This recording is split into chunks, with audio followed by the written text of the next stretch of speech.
श्री कृष्ण। स्वागत है आप सभी का मेरे एचएस भारद्वाज यूट्यूब चैनल पर। मैं हरिओम शर्मा आज आपको सितंबर और अक्टूबर के महीने में जानकारी दे रहा हूं कि सितंबर के महीने में कब श्राद्ध पक्ष शुरू होगा और अधिक मास का महीना कब लगेगा। इन मासों में कौन कौन से कार्य नहीं करने चाहिए और कौन कौन से कार्य करने चाहिए।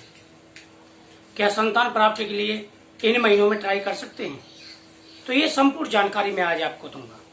संपूर्ण जानकारी के लिए वीडियो को लास्ट तक देखें और जो चैनल पर पहली बार आए तो चैनल को सब्सक्राइब करना ना भूलें।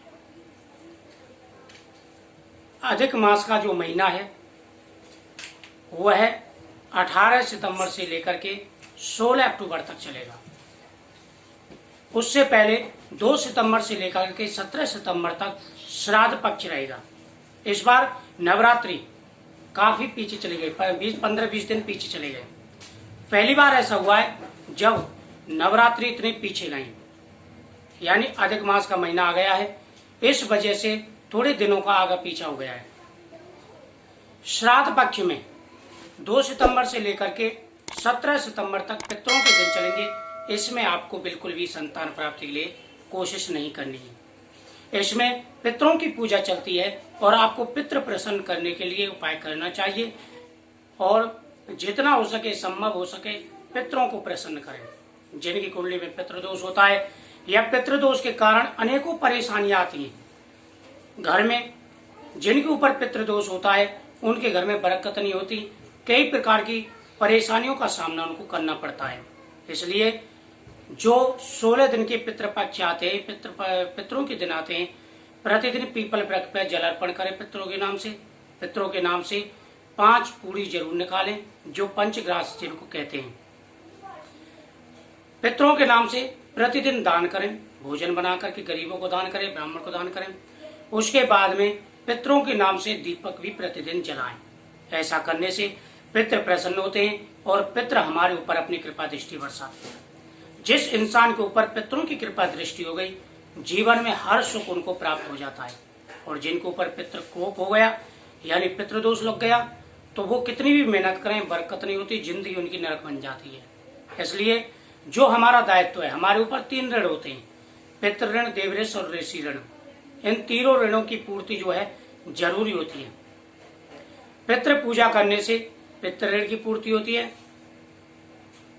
देव पूजन करने से देव ऋण की पूजा पूर्ति होती है और दान आदि करने से ऋषि ऋण की पूर्ति होती है, तर्पण आदि करने से। तो ये हमारे जो दायित्व है, जो हमारे कर्म में सौंपे गए, वो जरूर करने चाहिए। उसके बाद में बात करते हैं अधिक मास की। अधिक मास का जो महीना रहेगा वह 1 महीने का होता है और 3 साल में 1 बार पड़ता है। अब मैं पंचांग के हिसाब से आपको बता देता हूं कौन कौन से कार्य इसमें करने चाहिए, कौन कौन से कार्य इसमें नहीं किए जाते हैं। आग्नेय ध्यम प्रतिष्ठा चा यज्ञो दान व्रतानि चा वेद व्रत व्रतो सर्ग है चूड़ा कर्म मेघला गमनम देव तीर्थानम व्यवाम मेचनम यानम चा ग्रहण कर्माणि मलमासी विसर्जित। अर्थात अधिक मास में फल प्राप्ति की कामना से किए जाने वाले प्राय सभी कर्म वर्जित हैं और फल की आशा से रहित होकर करने के आवश्यक सब काम किए जा सकते हैं। ज्योतिषों के अनुसार पुरुषोत्तम मास में कुछ नियम होते हैं, इनको निभाना बहुत ही जरूरी होता है। यानी बहुत से ऐसे कर्म होते हैं जो किए जा सकते हैं और बहुत से ऐसे कार्य होते हैं जिनको नहीं करना चाहिए। विवाह, यज्ञ, देव प्रतिष्ठा यानी शादी विवाह, अनुष्ठान, देव प्रतिष्ठा जो मूर्ति की प्रतिष्ठा करते हैं, महादान, चूड़ा कर्म, मुंडन, पहले कभी ना देखे हुए देव तीर्थों में गमन, नवग्रह प्रवेश, भूमि पूजन आदि, संपत्ति की क्रय विक्रय, नई गाड़ी खरीदना आदि शुभ कार्यों का आरंभ अधिक मास में नहीं करना चाहिए। यानी शादी, वाहन खरीदना, नया मकान खरीदना, क्रय विक्रय करना, तीर्थों में जो पहली बार कभी ना देखे हो, अगर आपने पहली बार कोई तीर्थ देख रखा है तो उसमें आप जा सकते हैं, लेकिन जो तीर्थ आपने नहीं देख रखी, यानी दूसरी जगह भी जाना, गमन करना, यात्रा करना शुभ नहीं माना जाता। इसके अतिरिक्त अन्य अनित्य व अनित्य कार्य जैसे नववधु प्रवेश, नव यज्ञोपवीत धारण, व्रत उद्यापन, नव अलंकार, नवीन वस्त्रादि धारण करना, कुआं, तालाब, बावली, बाग आदि का खनन करना, भूमि वाहन आदि का क्रय विक्रय करना, काम व्रत आदि का आरंभ करना, भूमि, सुवर्ण, तुला, गाय आदि का दान करना, अष्टमा का श्राद्ध, उपयन, द्वितीय वार्षिक श्राद्ध, उपकर्मादि कर्मों के संपादन का निषेध माना गया है। यानी ये इतने कार्य हैं जो अधिक मास में नहीं किए जा सकते। अब मैं आपको बताता हूं कि आप क्या कार्य कर सकते हैं। यदि मल मास में ही किसी की मृत्यु हो तो उससे जो 12वां मास हो उसमें प्रेत क्रिया को समाप्त करना चाहिए। तीव्र ज्वर या प्राण घातक रोग आदि की निवृत्ति के लिए रुद्र पूजा आदि अनुष्ठान, पुत्र संतान जन्म के बाद अन्नप्राशन, गंडमूल, जन्म पूजन संबंधी आवश्यक दिन निर्धारित कर्म, कपिल षष्ठी जैसे दुर्लभ योगों के प्रयोग, नित्य पूजा, जप दान आदि कर्म तथा ग्रहण संबंधित श्राद्ध आदि का जप और दान किया जा सकता है। यानी जिस बच्चे का जन्म हो चुका हो, अगर उसका जन्म मतलब नामकरण करना है तो आप कर सकते हैं। पूजा जितनी करनी है भगवान की आप कर सकते हैं। अगर किसी के प्रति आपको जो है दान देना हो तो आप दे सकते हैं। यानी पूजा पाठ आदि का पूरा महत्व होता है, लेकिन कोई भी शुभ कार्य आप इसमें नहीं कर सकते।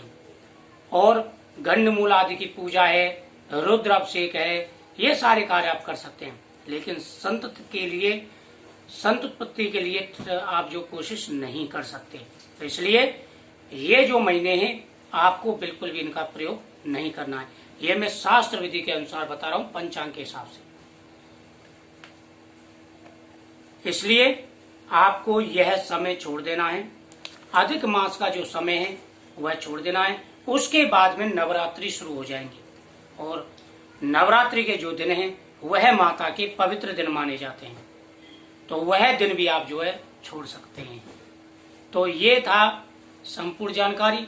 यानी 2 महीने सितंबर और अक्टूबर, ये 2 महीने ऐसे हैं जो आपको जो है छोड़ने पड़ेंगे।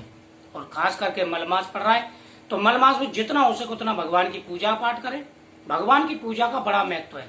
यानी मलमास ने भगवान से प्रार्थना की और तपस्या की, वरदान मांगा कि प्रभु सभी मेरा तिरस्कार करते हैं तो मुझे आप वरदान दीजिए।